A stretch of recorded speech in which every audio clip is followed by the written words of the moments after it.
colleagues. I want to say first thing, very good morning. On the topic of the capacity building program. Mainly my topic, firstly we started with a shlok. The shlok is Acharya Pradmale Pade Shishi Shomeda Sab Brahmacharati Pade Pade Kai Charaname Cha.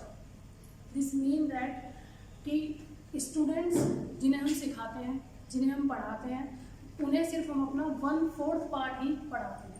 ठीक है, ये चीज़ें कोई मैं या आप या मुझे किसी टीचर्स ने या किसी वर्कशॉप ने नहीं बताई है. हम वेदों को मानते हैं, अपने धर्म को मानते हैं. तो ये जो श्लोक है ये हमारे यज्ञ वेद से लिया हुआ है. एक वेद हमें ये बताता है, हमारा जो धर्म है ये वेद उस समय पर डिस्कस कर रहा है कि जो टीचर्स हैं वो सिर्फ स्टूडेंट को 1/4 पार्ट ही पढ़ा सकते हैं.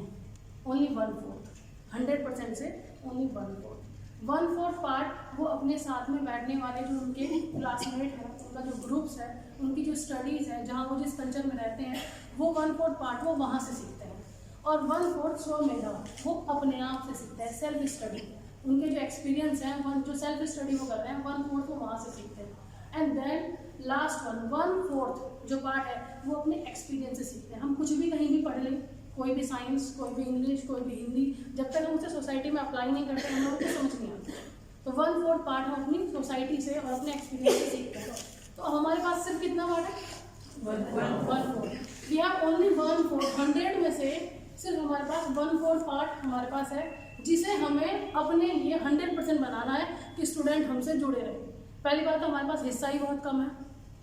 जो बच्चों को हम 6 घंटे अपने पास स्कूल में रख रहे हैं वो हमसे सीखेंगे क्या? 6 घंटे के बाद उन्होंने इंग्लिश सिखा लें. लेकिन मेरी खुद की इंग्लिश बहुत ज़्यादा नहीं है क्योंकि मैं हिंदी मीडियम की स्टूडेंट हूँ. स्कूल में उन्होंने 6 घंटे क्या सिखाया होगा, पर मेरे बैकग्राउंड जो है, मेरे जो फादर हैं वो बहुत ज़्यादा पढ़े लिखे नहीं है, मम्मी पढ़ी लिखी नहीं थी. तो वो 6 घंटे का जो इफेक्ट था वो मेरे बाकी बचे हुए जो हार्ट से उन पर इफेक्ट नहीं कर पाया. तो ऐसी कोई गलती हमसे ना हो. जो 1/4 पार्ट है हमें उतना इफेक्टिव बनाना है कि हम उसे ऐसे स्टार्ट करें, ऐसे शुरू करें कि जो हमारा सब्जेक्ट है, जो भी आपका सब्जेक्ट है वो इतना इंटरेस्टिंग हो कि आपको उसमें जो बच्चे हैं वो 100% गेन करें. ठीक है.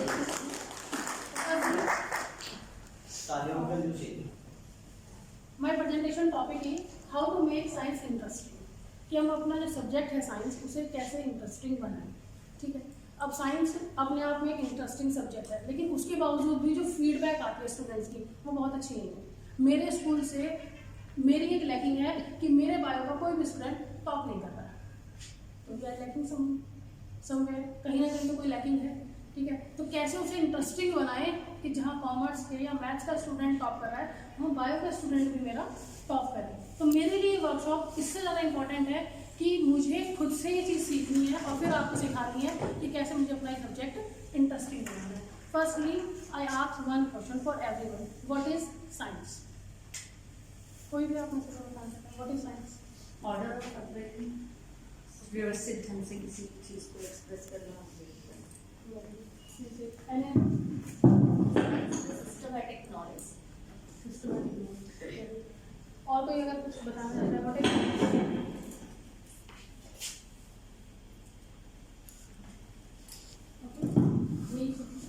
Good morning. कहीं आपने सुना होगा किसी बच्चे से पहले कहीं एक ऐसी जगह दिखती है, जगह कहीं हमें दिखती है जहाँ धरती और आसमान मिलते हुए नजर आते हैं. सुना है किसी ने? सुना? क्या कहते हैं उस जगह? कैसे पता चला ये बात? जो क्षितिज कहते हैं वो तो मिलती हुई दिखती है. वो मिलती है, हमें ऐसी ही दिखती है. एक भ्रम हमारी आंखों में पैदा होता है. तो साइंस हमें फैक्ट्स बताती है. Know the facts. कि साइंस में एक्चुअल साइंस हमें ये बता रही है कि सही मायनों में चीज़ों के रहस्य क्या है, मिस्ट्री क्या है, उसके पीछे लॉजिक क्या है. वो धरती आसमान मिलते नहीं हैं, वो हमें दिखने में एक भ्रम महसूस होता है. तो हमने उसे एक वर्ड दिया, सिर्फ फैक्ट ही नहीं बताती है, उसके बाद उसे क्या बताती है, एक पर्टिकुलर नेम देकर आपको एक्सप्लेन कर रही है कि उसका फिनोमिना क्या है, उसके पीछे क्या रिएक्शन हो रही है. ये है आपकी science. Firstly we start aim of science education. ऐसा क्या है कि हमें साइंस एजुकेशन लेना बहुत ज़्यादा जरूरी है. हर फील्ड में, हर चीज़ में बच्चे को साइंस से रिलेट करना है. My first point is now the fact and the principle of science and it application consistent with the stage of the content development. जो साइंस है वो बच्चे के अंदर जो फैक्ट्स हैं कैसे उन्हें हमें बताएं कि फैक्ट्स क्या है, उस फैक्ट के ऊपर क्या प्रिंसिपल काम कर रहा है। ऐसे ही नहीं कि हमने बता दिया कि जगह मिल नहीं रही है, जैसे हमने क्षितिज कह दिया, उसके पीछे क्या प्रिंसिपल है, क्या फिनोमेना है। अगर रेनबो हमें दिखाई दे रहा है तो किस तरह के जो कलर हैं उसमें वो दिख रहे हैं, उनका क्या रीज़न है, जो विब्रो बन रहा है उसके पीछे क्या लॉजिक है। बहुत सारी चीज़ें हम उन्हें अपने प्रिंसिपल से सब कुछ बता सकते हैं, सिद्धांत से कौन सा फॉर्मूला उस पर किस तरीके से अप्लाई हो रहा है। उसके बाद माई सेकंड कॉज है acquire to skill the understand of the method and the process to lead the generation and the valuation of science knowledge.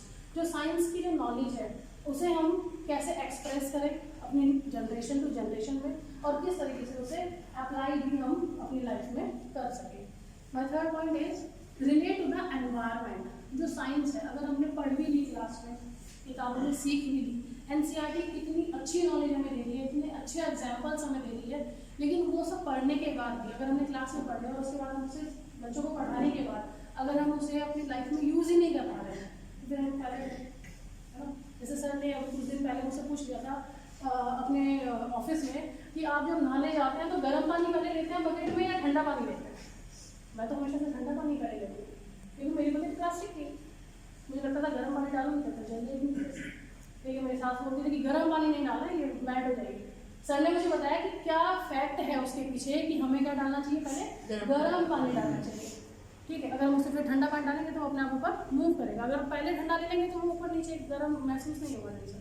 ठीक है, तो वो चीज़ है, वो फैक्ट हम कहीं भी कुछ भी सीख सकते हैं। मैं तो ये चीज़ पहली बार सर से सीखी कि पहले उसमें गर्म पानी लेना है, ठंडा पानी नहीं लेना है। तो हम अपनी जो एनवायरनमेंट है, जो अपनी साइंस स्टडी कर रहे हैं, स्टूडेंट को ऐसे बताएं जो हमें पढ़ा रहे हैं कि वो अपनी लाइफ से उससे रिलेट कर सके। कुछ ऐसे एग्जाम्पल्स में और रिलेशन जो नेचुरल एनवायरनमेंट है, आर्टिफैक्ट्स है, एज वेल एज ग्लोबल और सभी तरह के जो इश्यूज हैं उनसे साइंस जो है रिलेट करके बच्चे स्टडी को कर पाए। ठीक है, then method to teaching science. हम कुछ ऐसे मेथड्स अप्लाई करें कि हम साइंस को किस तरीके से पढ़ाएं। बहुत सारे तरीके हैं, जैसे मैंने आपसे एक क्वेश्चन अभी पूछ लिया कि व्हाट इज साइंस, इस तरीके से कुछ मेथड इसमें 3 टाइप्स की मेथड है जिसके बेसिस से हम साइंस को पढ़ा सकते हैं। तो फर्स्ट मेथड है वो है डायरेक्ट इंस्ट्रक्शन। डायरेक्ट इंस्ट्रक्शन में आपका सबसे है इंटरेक्टिव लेक्चर, जो अपना लेक्चर, लेकिन हमारे सबके पास तो सबसे इंपॉर्टेंट पॉइंट यही है कि हमारे पास जितने भी पीरियड्स होते हैं, अगर एक क्लास में आपके 9 पीरियड हैं तो उसमें से आपके सिर्फ 2 ही आपके पास प्रैक्टिकल पीरियड होते हैं, 7 आपके पास सब कुछ थियोरेटिकल पीरियड्स हैं। तो हमारे पास मेन कमांड 1/4 का भी मेन कमांड किस पे है, लेक्चर पर है। ठीक है, फिर हमने कोर्स भी पूरा कराना है अपना, कोर्स के साथ साथ अपने रिटर्न वर्क भी देना है कि हमने जो पढ़ाया सिखाया वो ऐसे ही ना रहे, उसको वो रिटर्न भी उनके पास मटीरियल हो। तो इंटरेक्टिव लेक्चर के लिए अपने लेक्चर को हम पैसिव लर्निंग की जगह एक्टिव लर्निंग बनाए, स्टूडेंट का इन्वॉल्वमेंट लें कि स्टूडेंट उसमें ज़्यादा से ज़्यादा इन्वॉल्व हो और इन्वॉल्व होकर जो हमारा लेक्चर है वो बहुत ज़्यादा इफेक्टिव हो और बच्चों के लिए यूजफुल हो। Second thing is deductive and inductive methods. तो मुझे बता सकते हैं कि what is the deductive and inductive methods? गोल से पार्ट गोल से जब हम पार्ट पे जाते हैं तो शायद आई थिंक वो डिडक्टिव है, और जब पार्ट से हम गोल पे जाते हैं तो वो इंडक्टिव है। Very good. और कोई कुछ और बता सकता है? जो आपका डिडक्टिव और इंडक्टिव मेथड है, हमें किसी भी चीज़ को एक्सप्लेन करने का, वो जो भी हम बता रहे हैं, चाहे हम एटम्स बता रहे हैं, सेल बता रहे हैं या कुछ भी चीज़ बता रहे हैं, उसे हम 2 तरीके से एक्सप्लेन कर सकते हैं। पहले अपने कंसेप्ट को क्लियर कीजिए, देन प्रोवाइड द एग्जाम्पल्स, उसके बाद उसे एग्जाम्पल्स दीजिए। ठीक है, अगर आप ऐसा नहीं कर रहे हैं अपनी स्टडी को तो आप और लगाते, पहले बच्चों को प्रीवियस नॉलेज के लिए बहुत सारे एग्जाम्पल्स दीजिए कि शायद उन्हें पहले अंडरस्टूड हो जाए कि मैम जो कॉन्सेप्ट पढ़ाने वाली है वो ये है सब कुछ, है ना। तो पहले उसे इतने सारे एग्जाम्पल दीजिए पूरे कि एग्जाम्पल्स पढ़ें और उसको वो रिलेट करें अपने कंसेप्ट से। 2 मेथड हम इसमें यूज़ कर सकते हैं। थर्ड है इसमें आपका डेमोन्स्ट्रेशन मेथड। लैब के मेथड से, प्रैक्टिकल्स के मेथड से हम चीज़ों को एक्सप्लेन कर सकते हैं। मैं भी आपको कुछ एक्सपेरिमेंट ही करके दिखाना चाहती हूँ जो अपनी साइंस को, अपनी क्लास को ऐसे इंटरेस्टिंग बनाएं, ऐसा एक हुक पॉइंट के साथ स्टार्ट करें कि बच्चों को उसमें जो इंटरेस्ट है फुल टाइम हमारे जो 40 मिनट्स हैं वो कवर अप रहे, बच्चा हमारे साथ बने रहे। ऐसे कुछ एक्सपेरिमेंट है इसमें जिससे आप देखेंगे कि कैसे माय फर्स्ट एक्सपेरिमेंट, ये मैंने प्लेट ली है, उसके अंदर वाटर लिया है, वाटर को कलरफुल बनाने के लिए मैंने इसमें सेफरीन यूज़ की है, और ये कैंडल मैं इसको बर्न कर रही हूँ।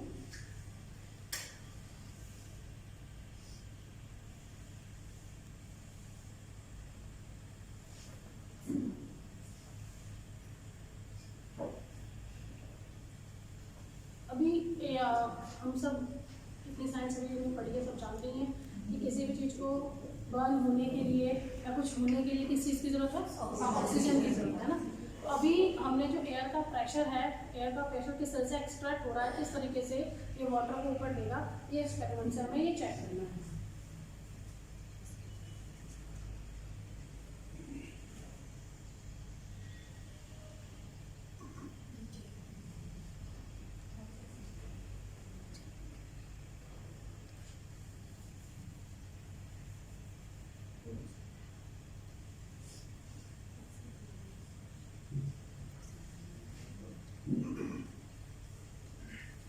इस बॉडी में चेक कुछ वाटर प्रेशर में कुछ डिफरेंस आया है? What is the difference? पानी लेवल ऊपर बढ़ कोई भी बता सकता है कि पानी लेवल कैसे ऊपर बढ़ गया?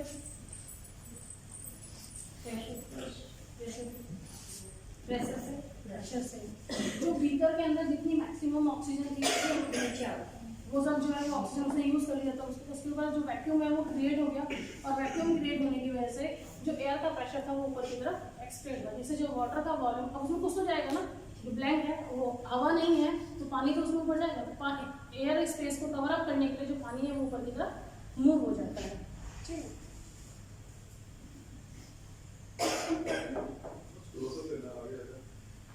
आप सबने बलून तो फ्लाई होंगे बर्ड में, है ना। आजकल तो बलून पंप भी आ गया है।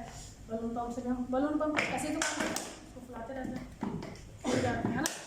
अब ये तो बहुत ईजी है, किसी को भी ये बलून इस बॉटल के अंदर इसको फुलाना है। एनी अदर साइड कोई भी ट्राई करें ये साफ। ये बलून इस बॉटल के अंदर आपको प्लीज ट्राई करें।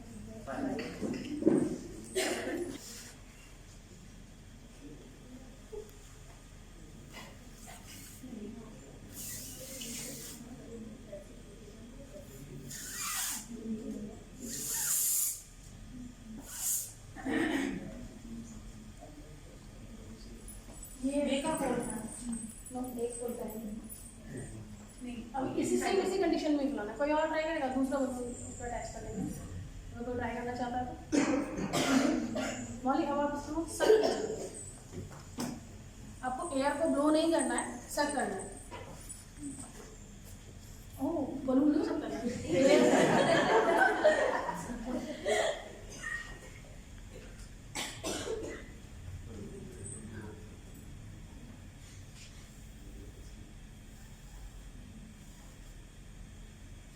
कोई और ट्राई करेगा? दूसरा बलून यूज करते हैं। ये बलून तब आपका खुलेगा जब आप इसको सक करेंगे। ठीक है, कैसे? क्योंकि जो आपका एयर प्रेशर है वो पहले से इस बॉटल के अंदर है। अगर आप इसी से ही बाहर की तरफ इसमें अंदर डाल के उस एयर को अंदर ब्लो कर रहे हैं तो एक बाहर का अंदर का प्रेशर ज़्यादा है, और आप बाहर से उस स्पेस में, क्योंकि एरिया उसका कम है, अब उस एरिया के अंदर जो हवा ब्लो कर रहे हैं वो बाहर का प्रेशर उसकी तरफ कवर डाल रहा है, जैसे आप उसको ब्लो नहीं कर पाते, फुला नहीं पाते। अगर आप उसको सक करेंगे तो बड़ी इजीली क्या हो जाएगा, हो जाएगा। इसका एक और तरीका भी है, अगर आप इसे गर्म पानी में बॉटल को डाल दें तो ये क्या हो जाएगा, फूल जाएगा, क्योंकि हमेशा जो हॉट एयर है वो ऊपर की तरफ मूव करती है। तो अभी जो है ये आपका क्या हो जाएगा,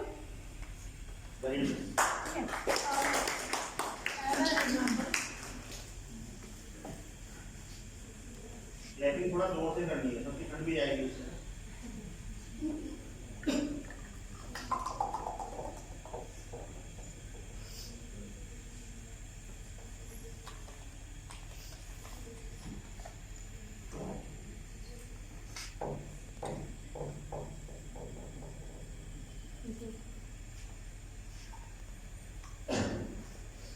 ये दो आपके पास बीकर है,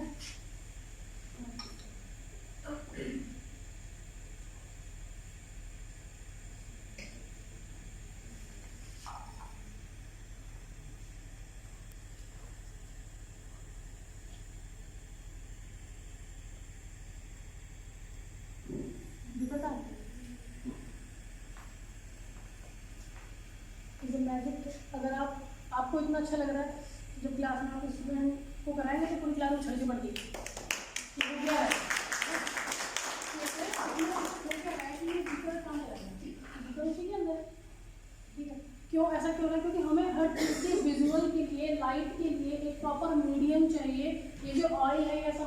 जिससे लाइट जो है वो पास नहीं होगी, तो एक इमेज जो इनर मिरर की है वो क्रिएट ही नहीं हुई।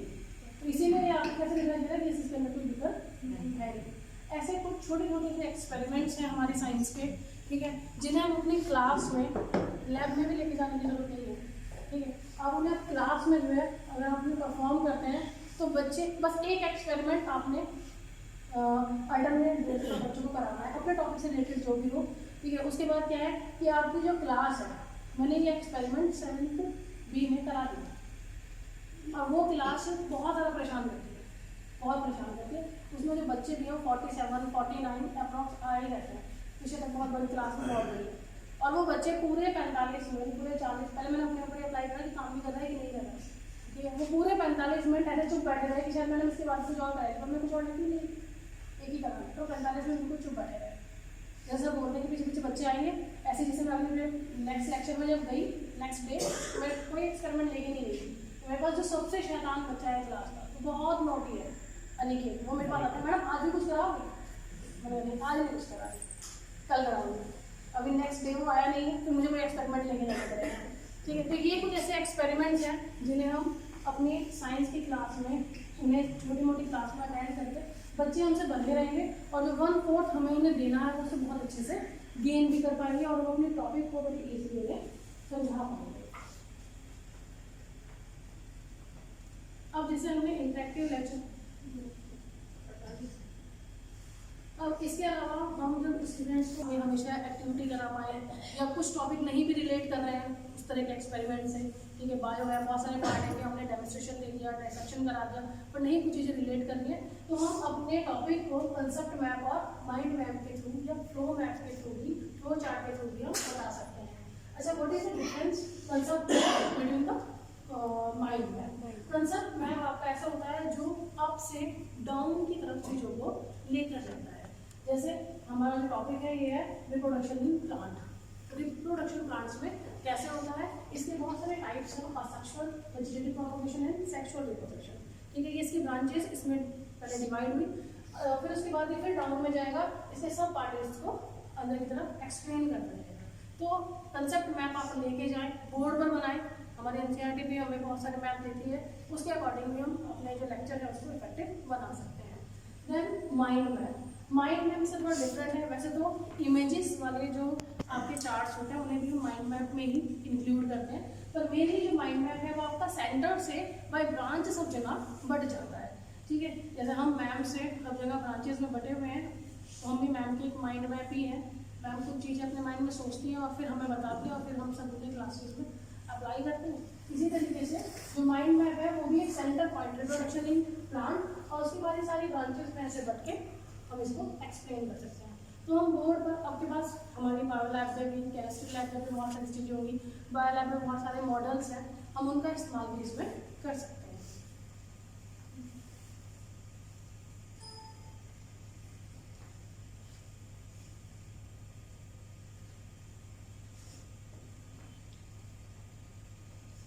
इसके अलावा क्लास 8 में, 7th में और 6th में हम कुछ चीज़ों को पहले से ही क्लास में लेकर जाकर, या बच्चों को घर पर भी ऐसे बोल सकते हैं कि वो एक्सपेरिमेंट करें। जैसे अगर हमें साउंड पढ़ाना है, तो साउंड पढ़ाना है, वाइब्रेशन किसे क्रिएट हो रही है, उस चीज़ के लिए हम जल तरंग, जो एनसीईआरटी ने भी दिया है, जल तरंग का एग्जाम्पल ले सकते हैं। बहुत सारी क्लासेस, 5-6 क्लासेस लेकर सबका लेवल सीक्वेंस से डाउन करके हम उसको बड़ी ईजिली उसमें जल तरंग को पढ़ा सकते हैं। इंटरेस्टिंग है, बहुत अच्छा साउंड क्रिएट होता है। इसके अलावा अगर आपको फिजिक्स में ग्रेविटी बढ़ाना है, थ्रस्ट बढ़ाना है, किस तरीके से है, तो नॉर्मली बहुत बनाते हैं बच्चे। एक पेपर का एक प्लेन बनवाइए बच्चे से, 2-4 अपना भी उड़ाइए क्लास में, बच्चों से भी उड़वाइए, और उसके थ्रू से ये भी बता दीजिए कि वो किस तरीके से काम कर रहा है, ठीक है। तो इन कुछ मेथड्स के थ्रू भी आप बच्चों को ये सब चीज़ें पढ़ा सकते हैं। अब ये तो हो गया एक पढ़ाना, कि हमने चीज़ों को एक्सप्लेन कर दिया, किसी भी मेथड से बच्चों को पढ़ा दिया, समझा दिया। लेकिन उससे ज़्यादा इम्पॉर्टेंट है कि बच्चों को पढ़ाने और समझाने के अलावा ये कैसे चेक करें कि जो हमने उन्हें 1/4 दिया है वो बाकी वाले 1/3 सारे 4 पर 3/4 पर भी काम करेगा। जो हमने 1/4 उन्हें दे दिया वो 3/4 पर भी वो अप्लाई कर पाएंगे। उसे सबसे इम्पॉर्टेंट है उस चीज़ को असिस्ट करना, उनका असिस्टमेंट करना कि वो किस तरीके से उसे अप्लाई कर रहे हैं, ठीक है। इसके लिए अभी स्टार्ट करने से पहले एनी 3 टीचर प्लीज सब्जेक्ट से कोई भी डिफाइन ऐसा कोई भी टर्म किसी भी चीज़ की डिफाइन, हिंदी इंग्लिश किसी भी चीज़ से, साइंस किसी भी चीज़ से, जो इन्हें भी मतलब कुछ ऐसा कुछ वे में कर लीजिए। कोई भी नॉर्मल से डिफाइन पूछ लीजिए कोई question. What is motion? What is Motion. Motion? The defined motion है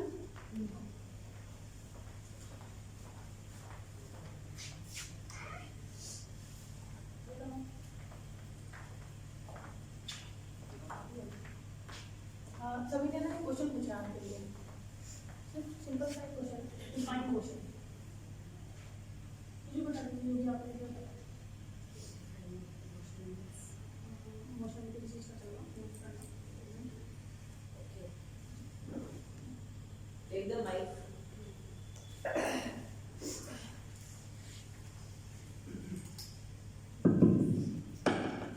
क्लास में बच्चों का मूव कर क्लास में बच्चों का वो करना। मूवमेंट कराना उनका। ओके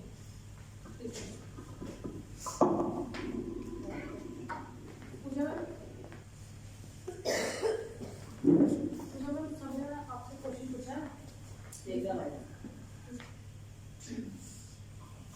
सबने आपसे क्वेश्चन पूछा है डिफाइन क्वेश्चन, 2 नंबर का क्वेश्चन है, आपको 2 नंबर के हिसाब से बताना है विद एग्जांपल कि what is motion.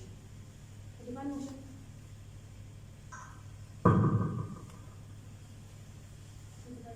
Motion means movement of anything from one place to another. 2 number का क्वेश्चन है तो आपको एग्जांपल पूछा था मैंने। Definition. Okay. Moving of the car. हाँ And मैंने कहा। I think pendulum of a clock. Very good. Very okay. So ये ना अभी जो इसमें क्वेश्चन पूछा है आपके लिए, क्वेश्चन है व्हाट इज मोशन और 2 नंबर का क्वेश्चन है एग्जांपल दिए हुए हैं 2 और कम से कम भी आपको 4 पॉइंट्स में एक्सप्लेन करना है what is motion. Half marks को एक में आपको एग्जांपल रहेंगे, 2-3 पॉइंट आपको एक्सप्लेन करना है what is motion. Take the mic. You also take the mic.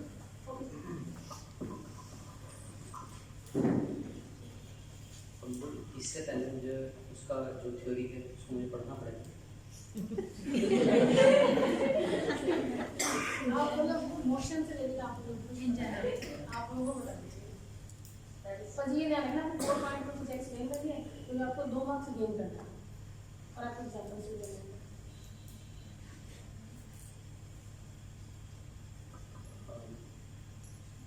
Motion is a, I think, is speed, and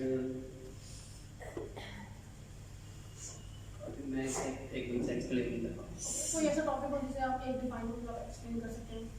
हाँ, इन मैथमेटिक्स क्या मतलब क्या वर्ड यूज करें बताइए मुझे। इक्वेशन। इक्वेशन, तो आपको इक्वेशन को 4 पॉइंट्स में ऐसे डिवाइड करना है कि आपके 2 मार्क्स हो। So firstly, I define the definitions of equation and why we use and solution of equation and one example of equation.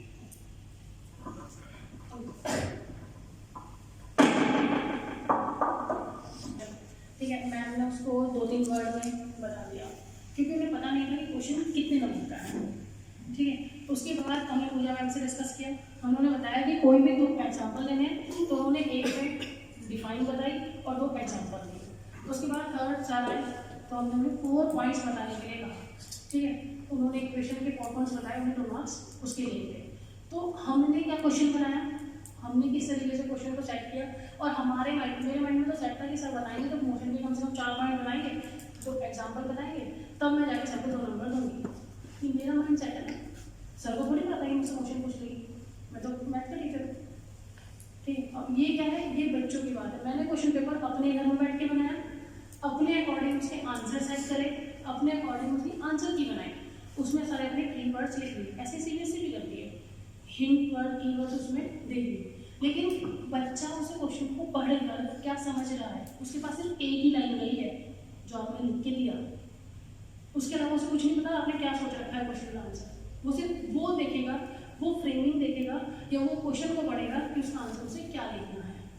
तो हमें अपना क्वेश्चन जो है, जो उनका असेसमेंट करने का हमारा तरीका है, वो हमें ऐसा लेना है कि बच्चों को वो मैक्सिमम समझ में आए, 100% समझ में आए और वो उसका ज़्यादा से ज़्यादा आंसर आपको दे सके। उसमें से फिर आपका जो आंसर है 100% है, उसमें से होगा ही होगा। अभी मैंने खुद 12th में 10th में क्वेश्चन दिया था कि जो प्रेगनेंसी है, जो फेटस है या एम्ब्रियो है, वो किस जगह पर प्लेस होता है। बच्चे ने लिखा यूट्रस की वॉल पर। मेरा आंसर था ओनली वन वर्ड में, की जो मैंने सर को प्रोवाइड की थी, एंडोमेटेरियम लेयर। बच्चे ने एंडोमेटेरियम लेयर लिखा ही नहीं। अब यूट्रस की वॉल तो 3 है, कौन सी वॉल पर प्लेस हो रहा है? पहली मटेरियम पर हो रहा है, मायोमटेरियम पर हो रहा है, एंडोमेटेरियम पर हो रहा है, किस पर हो रहा है? तो शायद मुझे उसमें क्वेश्चन में ये लिख देना चाहिए था कि वॉल भी हमें बतानी है कौन सी वॉल पर प्लेस हो रहा है। बच्चे का क्वेश्चन गलत गया। अगले बच्चे ने सिर्फ यूट्रस की वॉल लिखी। ऐसी ही छोटी सी स्टोरी है। एक टीचर जो है जिस समय पर एग्ज़ाम लेते हैं, एग्ज़ाम लेने के बाद उन्होंने क्वेश्चन डाला और एक क्वेश्चन डालकर सभी बच्चों को दे दिया। जो क्लास का टॉपर है उसने उस आंसर को ब्लैंक या एक लाइन में लिखकर छोड़ दिया, बाकी सबने उसके आंसर लिखे। टीचर बहुत परेशान हो गया, ये कैसा आंसर, मतलब बच्चों की तो टॉपर है, ये कैसा आंसर लिख दिया। सपोज ये बात है 11th क्लास की, 11th डे, और मुझे अभिनव से ऐसी उम्मीद थी कि अभिनव तो पूरा आंसर ऐसे भर के लिखेगा बढ़िया से, मतलब मैं खुशी हो जाऊँगी पढ़ के। सब बच्चों ने लिख दिया कि मैं क्वेश्चन था कि आप बड़े होकर क्या बनोगे। क्वेश्चन था बड़े होकर क्या बनोगे। तो सभी बच्चों ने लिखा डॉक्टर बनूंगा, इंजीनियर बनूंगा, पहले ये करूँगा, फिर ये करूँगा, बहुत सारे बच्चों ने लिखा। और अभिनव जिससे मुझे बहुत सारी उम्मीदें थी कि शायद वो सारे स्टेप्स ही बता देगा मुझे कि कैसे कैसे क्या करना है, उसने लिखा, क्या लिखा हुआ उसने ऐसा, Any other guesses? Only what he want to become. उसने लिखा अभी मैंने सोचा नहीं।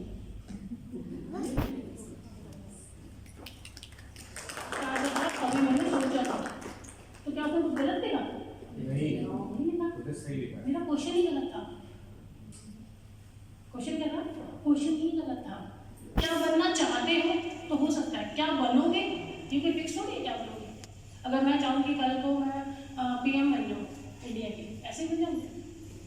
कोई पॉलिटिकल बैकग्राउंड तो होना चाहिए, कुछ तो होना चाहिए। कैसे मैं PM के लिए कोई दे सकती, कुछ बन सकती मैं बनना चाहना, लाइक कोई चीज़ है कि हम क्वेश्चन की जो फ्रेमिंग है वो ऐसी रख, उसका आंसर गलत नहीं था, तो क्वेश्चन जो पूछा गया था वो ही गलत था।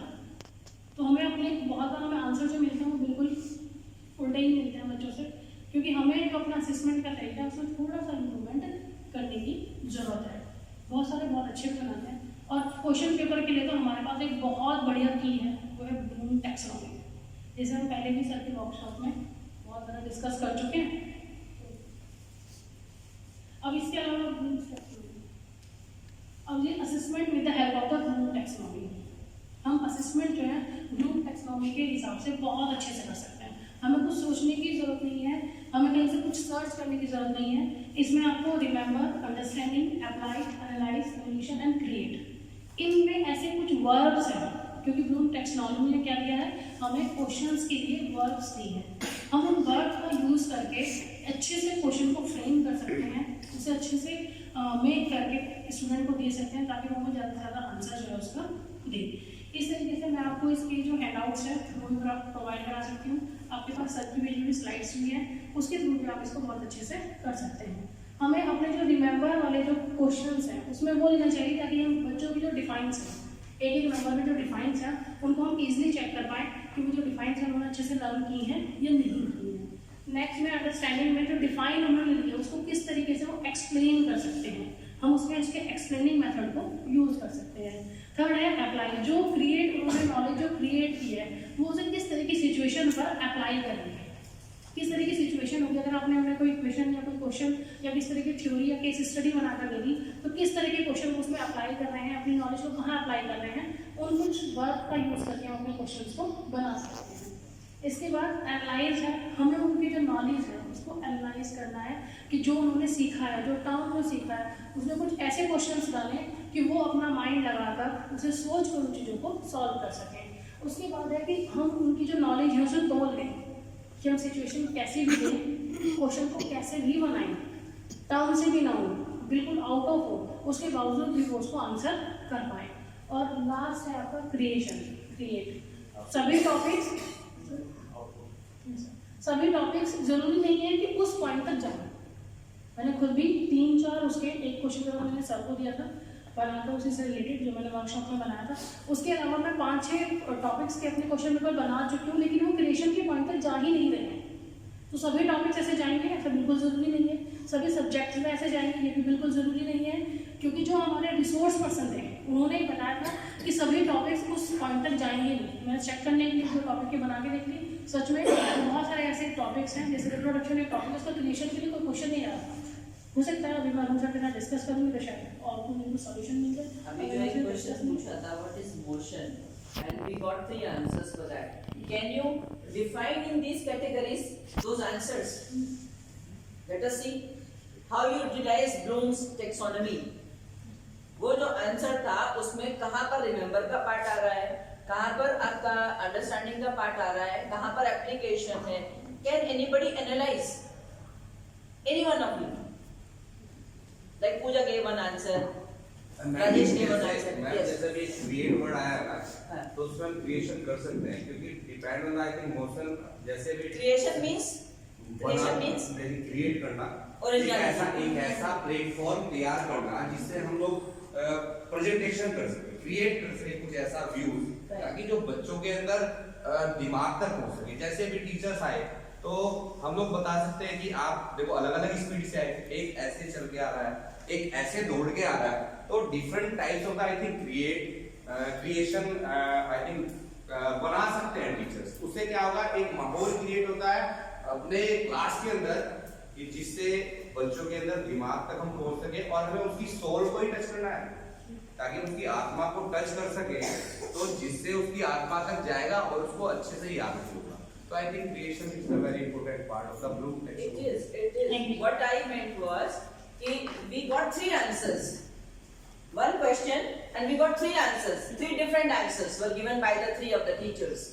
So how can you define those 3 answers as per Bloom's taxonomy? The first answer comes under which category? Define motion. Yes. First है रिमेंबर, मैम ने जो डिफाइन किया movement, That is remember. What is motion? Motion means movement. So that was taught in the class. The children remembered that and that answer was given. Then she gave some examples. Pendulum movement. Analyse में I think pendulum Application. हमने देखा movement, हमने देखा हम अपने आसपास चीजें देख रहे हैं, कौन कौन सी चीजें मूव कर रही है. तो giving examples comes under analyzing and this application. Application हम देख रहे हैं उसका. अब creation कब आएगा? जब हम अपना जैसे आपके आते ना मीन्स इन इंग्लिश ऑल्सो कि so and so was this, तो व्हाट डू यू थिंक, यहाँ पर आपकी थिंकिंग अप्लाई होगी. What do you think, what would have happened if this was the situation. तो वहां पर every answer will be different. Creation जो पार्ट है वहां पर every answer, we have 40 students in the class, 40 answers will be different. So teachers, they hesitate in keeping those kind of questions because it creates a problem for them for correction. कि हमें फिर हर एक को पढ़ना पड़ेगा. अभी आपका set answer bank है, आप टिक टिक टिक टिक, one and only one answer is there. But where the creation part comes, there will be n number of answers depending upon the number of students in the class.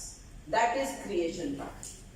तो जहां तक remember है only one and one answer should be there. Here application में more answers can be there. Different people observe different things around them. Different examples will come. तो जहां creation है वहां तो totally differently आना है. It is not a set question in the book. Those answers you will not find in the book also because every mind works differently. That is the creation part. तो आपके जो question paper में जो आप question set करते हैं, they should cater to all these qualities. कुछ define वाले, रिमेंबर वाले होने चाहिए, कुछ एनालाइज वाले होने चाहिए, कुछ एप्लीकेशन वाले होने चाहिए. तो जरूरी नहीं कि एक आंसर में आपको सारी चीजें मिल रही हैं. Some answers of this type, some answers of this type. That is all. ऐसे ही जब आप अपनी क्लास में पढ़ाते हैं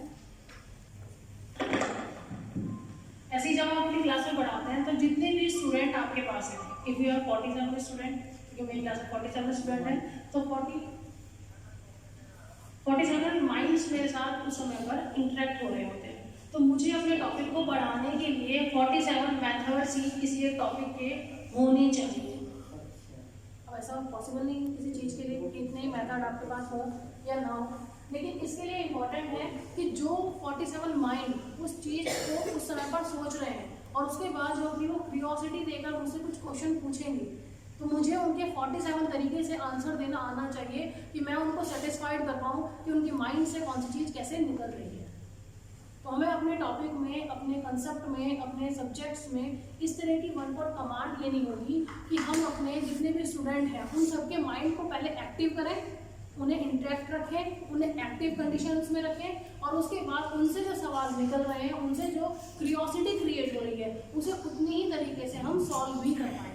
तब हम अपने उस वन वर्ड पार्ट को बहुत अच्छे से एक्सप्लेन कर पाएंगे।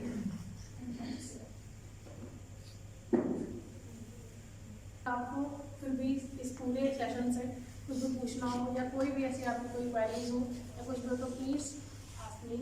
इसी तरह के कुछ आपके व्यूज़ हैं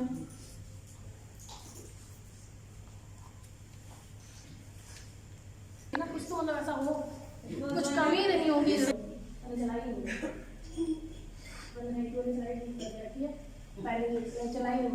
कुछ तो कमी नहीं होगी अभी भी इसमें। क्वेश्चन पेपर तो हम पूरे फाइनल सेशन के बाद लेंगे। अभी इसमें एक स्टेप और आता है, वो स्टेप ये है कि हमें ऐसे नहीं चुप रहना है कि पूरा सिलेबस खत्म करेंगे, पूरा चैप्टर खत्म करेंगे, फाइनल एक एफएक्यू लेंगे। ऐसे हमें बेसिक क्लासरूम असेसमेंट भी लेना है। हमारे बच्चों को हम नर्सरी से सिखा रहे हैं कि चुप हो जाओ, चुप बैठो, चुप बैठो, चुप नहीं हो रहा। और जब हमने आंसर पूछना है, जब भी मेरी क्लास में रिसोर्सेज का मतलब सबको पता था, लेकिन जब सर आए, सर ने पूछा, बोर्ड पे नाम लिखा हुआ चैप्टर का कि व्हाट इज रिसोर्स, सब बोल कोई नहीं बोला। सर के जैसी क्लास से बाहर जाने के बाद मुझे बड़ा गुस्सा आया कि चैप्टर का जो नाम है वही नहीं बता रहे हैं, इनका रिसोर्स का मतलब क्या है। फटाफट 3-4 बच्चों ने आंसर दे दिया। उनका सर में डांट पड़े, सर तो डांटते भी नहीं, क्यों नहीं आंसर करा, फिर चुप, उसका भी आंसर नहीं। तो मेरे सामने आंसर देके क्या होगा,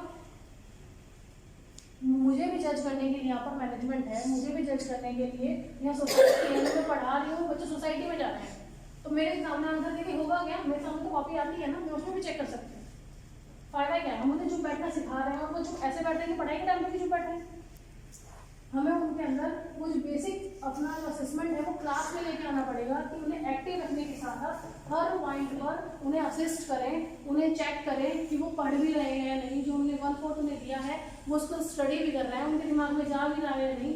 मेरी क्लास में एक बच्चा बैठ कर परफ्यूम स्प्रे कर रहा है और मैडम लेक्चर दे रही है, लेक्चर थोड़ी उसका दिमाग परफ्यूम पे लगा हुआ है स्प्रे करने में। क्यों परफ्यूम स्प्रे कर रहा है, ऐसा क्यों हो रहा है? क्योंकि जो हम उसे पढ़ा रहे हैं, जो हम समझा रहे हैं, उसका जो असेसमेंट है वो हमें धीरे धीरे लेना पड़ेगा। जैसे ही उसका नंबर आया पढ़ने का, वो एकदम चौक कर खड़ी गई, मैडम को पता चल गया कुछ गलत एक्टिविटी कर रही है, मैडम ने एकदम चेक कर लिया उसको। कभी पता चल गया एकदम स्मेल वो सब जगह उसके पास जाती स्मेल लगी, मैडम ने एकदम उसको पकड़ लिया। तो इस तरह का असेसमेंट हमें हर समय अपनी क्लास में रखना है कि बेसिक जो स्टेप्स हैं हम अपने कंसेप्ट के साथ साथ ही कुछ असेसमेंट ऐसे रखते रहें, अपनी नॉलेज को इस तरीके से उन तक पहुँचाते रहें कि हम कुछ बेसिक क्लासरूम के असेसमेंट भी करें। No, there shouldn't be passive teaching. Involvement of students is must. चाहे आप क्वेश्चन आंसर पूछ के करें, चाहे जैसे भी करें, and that will only let you know how far you have succeeded in imparting the knowledge to the students. आपका लेक्चर कितना सक्सेसफुल हुआ। अब आप ऐसे बैठेंगे तो हमें क्या पता आपको समझ आया कि नहीं आया। Basic steps in the classroom assessment process. Yeah.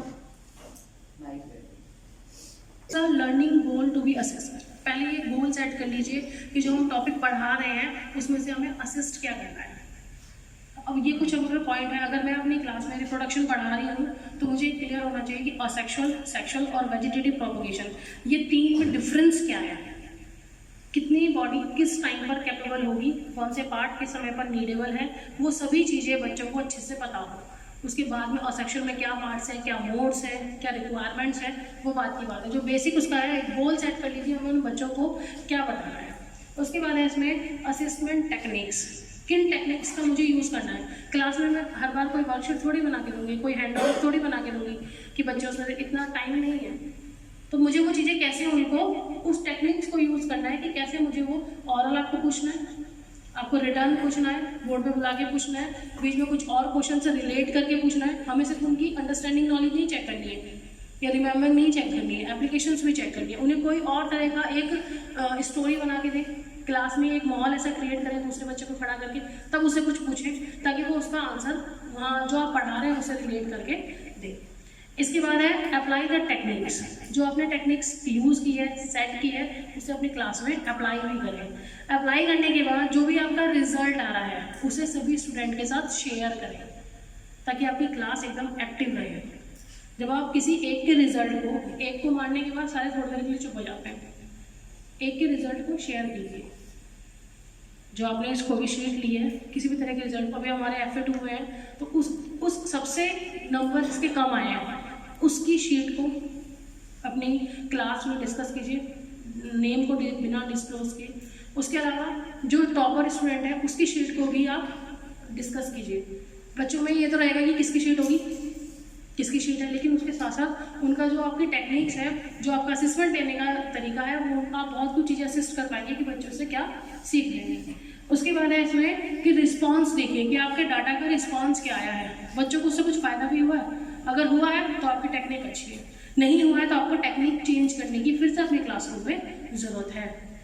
अगर हम किसी चीज़ को प्लानिंग करके एग्जीक्यूट कर भी रहे हैं और वो सही से काम नहीं कर रही है तो डजंट मीन कि हमारे पास कोई और रास्ता नहीं है, हमारे पास दूसरी कोई टेक्निक होनी चाहिए उस चीज़ को चेक करने के लिए। तो अपने क्लासरूम्स में जो बेसिक से असेसमेंट है वो हमें हमेशा अपने चैप्टर के साथ साथ रखने चाहिए। कभी भी किसी चीज़ को चेक करने के लिए हमें अपने एग्जाम्स या अपने टेस्ट सीरीज का वेट नहीं करना है, कंटिन्यूअस हम चीज़ों को चेक करने की ज़रूरत है। इससे हमारी क्लास अपने आप ही इफेक्टिव और एक्टिव रहेगी। Thank you. Good morning, all of you. So it's really a pleasant scene to see all my teachers standing, sitting in the room like students. Today you are the students, and one of you has taken the charge of the class. And we will be continuing these sessions in the coming week also. It is just to set the platform. Today is just setting up the platform for the future workshops. So such kind of interactions, we all are teachers, we all are qualified. We know we are the masters of our subjects. But somewhere, nobody is 100% perfect. 1%, 0.001% also, there are always chances of improvement. So when we listen to others, Bloom's taxonomy, then she has set the goal, she has given you the definition of something, how a classroom should be there, she has given you the remembering part. That has been done by this workshop. Now what is the next step of yours? Now you have to analyze. Think what we studied today from this workshop. Then you have to apply it in your teaching. It's everywhere. Bloom's taxonomy can be followed everywhere, not only in the setting of the question paper, classroom teaching. We should learn from each and every situation, each and every event that takes place in our life. We have to be very, very observant. So analyze. Analyzation, then after that, application, analyze, remembering part done, then creation. Last part, creation. That creation will be done when you adopt one of your own activity in the class. When you create your own method of teaching, own method of assessment. She has given you some methods by giving some examples. But following those, making that example as a base, then you spread out. Your mind, she has given you food for thought. Now your brain should start thinking. and devise your own techniques, your own methods of assessing the students. So that is what is known as Bloom's taxonomy. So I am very hopeful that we all are going to gain. Now I think these are all general things which apply to all subjects, to all classes, and none of the teacher will feel bored because these are related day-to-day life activities. All these workshops have been based like that. I mean, every individual, whether a teacher or a housewife or any laborer, we should have basic knowledge of all subjects. Jack of all trades, master of none. These days, such kind of people are very, very successful in life. So we need to have the basic knowledge, even though we may be dealing with the nursery kids, and we feel कि nursery kids को ये पढ़ा के reproduction या कुछ भी पढ़ा के क्या फायदा होने वाला है? नहीं होना है. हमारा टॉपिक ये नहीं है कि हम उनको आज रिप्रोडक्शन पढ़ाया, क्या पढ़ाया. हमारा एक इसमें से तरीका क्या है. तो वही जो मेथड आप हमने सीखा है, we can easily apply it to our curriculum of that class. So here we are only for techniques and method learning, not for the topic learning. We have to relate that method to our own classroom topic. तो ये क्या था हमारा?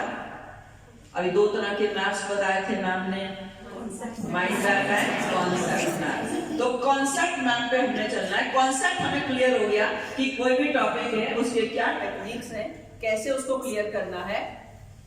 Bring it to your own classroom level. That is why we have invited all the teachers. Nursery से 12th तक के teachers are sitting here because such kind of workshops are applicable and useful for everyone. It is a general thing. So I would appreciate Preeti's efforts in conducting this workshop, and this time we have given chance to each and every teacher because we have made the group subject wise and none of the wing is left untouched. So every teacher should contribute towards these workshops in some or the other way. This will help you to gain your own confidence also and to make your class interactive. अभी आप देखो, as long as she is a teacher, maybe she may also be adopting the passive teaching technology so far. But when you stand here on this platform, then you realize when none of you answered, she got irritated. कि क्यों नहीं जवाब दे रहे हो? मैंने एक slide छोड़ी हुई है, क्यों नहीं जवाब दे रहे हो? और कोई नहीं बोला, कोई नहीं पूछा. तो वहां पर she must have got disheartened also कि मेरा तो याद है पौने घंटे से मैं बोल रही हूँ, सब व्यर्थ गया क्योंकि मुझे कोई आंसर तो आ नहीं रहा है. Because what is the technique of assessment? जब आप कुछ बोलेंगे, कुछ पूछेंगे, तभी she will feel कि yes, they are all attentive and they have listened. I was attentive, I was listening, I interfered in between. मैंने उनको बीच में रोक के मैंने आप लोगों से पूछा. क्यों पूछा? बिकॉज जो वो समझाना चाह रही है मेरे दिमाग में तो आ गया. And I wanted to confirm whether you all also have understood that or not. Same way you have to do it in your classrooms. अभी आपको नहीं पता चला, ठीक है बोल रही है चुप, एक चुप 100 सुख. यही एटीट्यूड हम अपनाते हैं when we attend the workshops, और यही एटीट्यूड हम बच्चों में भी इनकलकेट करते हैं. एक चुप 100 खड़े होंगे, गलत बोलेंगे, 2 बच्चे हंसेंगे. तो first thing is we have to remove that kind of hesitation. Unless and until that hesitation is removed, nothing can be gained from our interactions. Same thing is happening with the English speaking also. Teachers are hesitant to speak because we are not confident. We don't know whether we are speaking right or wrong English. Remove that hesitation and then you see what will be the effect. You think we are sailing in the same boat. जब हमने अपना कुछ skill सीखना होता है, if we have to develop any of our skill, what we have to think is जो सामने बैठे हैं they are 0. 0 से तो 1 भी अच्छा है ना. It has some value. तो अगर हम 1 पे भी हैं, we should not aspire for 10 in the very beginning. Even if we are 1, we are better than the students are 0. We are better than them. We can at least give that value to those. 0 के साथ अगर 1 लगाएंगे तो 10 कर सकते हैं ना उसको. So that should be our technique. We have to work that way. So when in these workshops, when you will come here, आज तो आपको अच्छा ठीक है प्रीति के शोल्डर पे डाल दिया, नहीं बोले तो नहीं बोले. जब आप यहाँ पर खड़े होंगे and the class will not speak, then you will realize the feeling what she must have felt standing here. So this is what I want to give to my staff. And I am 100% sure कि after these workshops of 1 week, we are definitely going to gain and we are definitely going to change our strategies. The moment we enter the class should become lively. एक जिंदादिली आ जानी थी उसमें. Everybody should be ready कि yes. जैसे she gave the example कि अगले दिन ma'am आप आज भी experiment कराएंगी, तो वो that curiosity should come from your students only, because that sets the tone.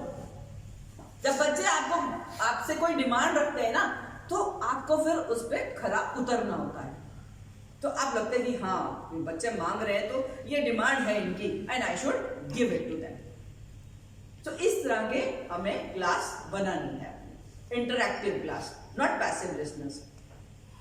That fear of the while teaching and learning process is useful only when the fear between the two parties, the teacher and the learner, is removed. वो fear while teaching हमें remove करना है. जब तक उन्हें confidence नहीं होगा कि yes I can receive something, और teacher को confidence नहीं होगा कि yes I can give them something extra, तब तक teaching learning cannot take place. तो हमें वो अपने आप में वो 1 वाला अहम होना चाहिए और बच्चों को 0 वाला एहसास होना चाहिए. उन्हें पता होना चाहिए कि ये मेरे से ऊपर है, मैं इनसे गेन कर सकता हूँ, और आपको पता होना चाहिए कि इनको ये चीज नहीं आती, ये मैं ही बता सकती हूँ उनको. तभी ये टीचिंग लर्निंग प्रोसेस होगा. So we have to sit with these 2 kinds of mindsets, only then the classroom teaching will be successful. Thank you once again. Preeti Kaushik ma'am, by very well collected presentation by Preeti Kaushik ma'am, and I think what I could understand that she made the classroom, she tried to make the classroom, it's a classroom only, very interactive and lively. But as ma'am said, we should have confidence while teaching in the classroom. And how can we gain the confidence? If we study at home. If we study at home. The thing is here, most of us are not studying at home. कुछ हम learn कर ही नहीं रहे हैं घर पर. After reaching in the classroom, we start teaching only.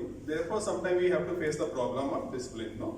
So first of all, when we are a teacher, and we have to be a student also along with the teacher. So continuously we have to learn, and after gaining the knowledge, as Preeti ma'am said, after gaining the knowledge, it should be shared with all the students. So first of all, gain the knowledge and then share the knowledge with the students. And now in the beginning she said we just give 1/4 part of the knowledge to the students. And we have only when very small fraction of the knowledge which we have to impart to the students.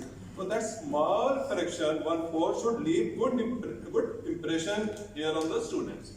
They should remember that 1/4 part which has been given by the teacher to us is very, very important. Right?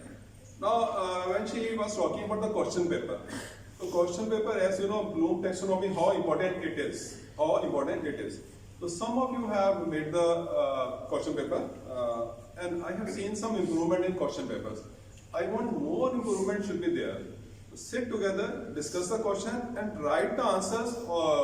Okay, after preparing the question paper, only then you will be able to get good answers from the students. You will not face any problem while checking the answer sheets. So this is very, very important to prepare answer key along with the question paper. Along with the question paper. Right? So what we do, our students follow the same words. They observe and they follow us. Our gesture here in the school as well as outside the school should be up to the standard. Right? activities are very important part, and one activity, some interesting homework to the students, where their parents, student, both should sit together and should perform some activity. Then big learning is there, exchange of knowledge, teacher to student, then from student to parents is there. Okay, so we have to spread the knowledge. We have to spread the knowledge. So always try to make your chapter interesting. And first of all, try to explain the use of the topic which you are going to discuss in the classroom. This is most important. Straight away we start teaching. Today we shall discuss light. What is the importance of light in our life? Okay, do tell the child the importance of the topic in every subject. Only the child will start learning, will find, yes, this is very important for me, for my life. Okay, so this should be done. So thanks to all of you for sincerely attending the classroom session. And one thing I want, all of you should write at least 5 points what you have learned here and what you are going to adopt in your classroom teaching and while preparing the question paper. And these 5 points which will be written by you will be collected by Preeti ma'am. And you should not discuss. तुम क्या लिख रहे हो, मैं ये लिख रहा हूँ, मैं ये लिख रही हूँ, तुम क्या लिख रहे हो. Separately, you will prepare you will write 5 points, and then tomorrow only you will give to Preeti ma'am. Thanks to all of you. God bless.